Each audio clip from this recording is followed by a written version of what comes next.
नमस्कार। आज हम सब मिलकर शब्दों, कविताओं और कहानियों की एक बहुत ही मजेदार दुनिया में चलने वाले हैं। एक ऐसी दुनिया जो हमारे प्यारे दादा दादी की यादों से जुड़ी है। अच्छा, एक बात बताइए, सबसे अच्छी कहानियां कौन सुनाता है?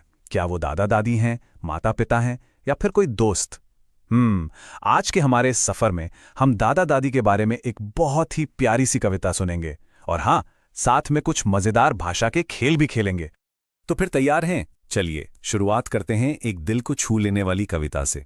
इसे बस कविता की तरह नहीं, एक कहानी की तरह सुनते हैं, ठीक है? एक हमारे दादाजी हैं, एक हमारी दादी। दोनों ही पहना करते हैं बिल्कुल भूरी खादी। अरे वाह! सुना आपने कैसे दादी और खादी शब्द एक दूसरे से मिल रहे हैं? अब देखते हैं कविता में आगे क्या होता है।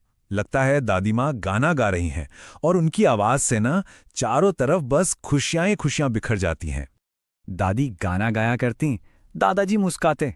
कभी कभी दादाजी भी कोई गाना गाते। सोचकर ही कितना प्यारा लगता है ये नज़ारा, है ना? वाह, क्या कमाल की कविता थी। लेकिन अब बारी है कुछ खेल खेल में सीखने की। तो चलिए अब शब्दों के साथ थोड़ी मस्ती की जाए। तो अब एक मजेदार चुनौती के लिए तैयार हो जाइए। हम बोलने वाले हैं एक टंग ट्विस्टर। मतलब कुछ ऐसा जिसे जल्दी जल्दी बोलने में जबान लड़खड़ा जाती है। चलिए पहले मेरे साथ धीरे धीरे बोलिए। घर घर घड़ी घड़ी घड़ी घूमती। बहुत अच्छे। अब कोशिश करते हैं इसे थोड़ा तेजी से बोलने की। घर घर घड़ी घड़ी घड़ी घूमती। हुई ना थोड़ी मुश्किल? चलिए अब अगले खेल की तरफ बढ़ते हैं।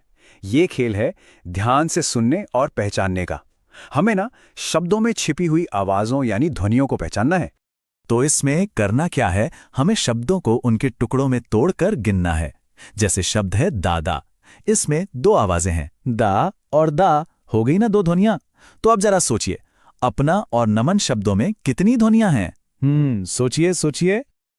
वाह भाई वाह, शब्दों का खेल तो बहुत मजेदार था। चलिए अब कानों से हटकर थोड़ा आंखों पर ध्यान लगाते हैं। स्क्रीन पर देखिए तो जरा कितनी खूबसूरत और रंग बिरंगी मछलियां हैं। तो सवाल बहुत ही आसान सा है, बस ये बताना है कि यहां कुल कितनी मछलियां तैर रही हैं। ध्यान से गिनिए। 1, 2, 3, 4। जी हां, बिल्कुल सही जवाब। यहां है पूरी 4 मछलियां। बहुत बढ़िया। और इसी के साथ हम अपने आज के सफर के आखिरी पड़ाव पर आ पहुंचे हैं। पर ये अंत नहीं है।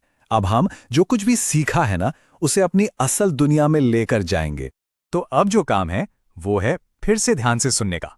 बस ये पता लगाना है कि जो शब्द हम सुनेंगे उनकी सबसे पहली आवाज क्या है। जैसे कि ये फल, ये है अनार। अब ध्यान से सुनिए इसकी पहली आवाज अ। अनार। सुना? अ। अच्छा, अब इसे देखिए। ये है अमरूद।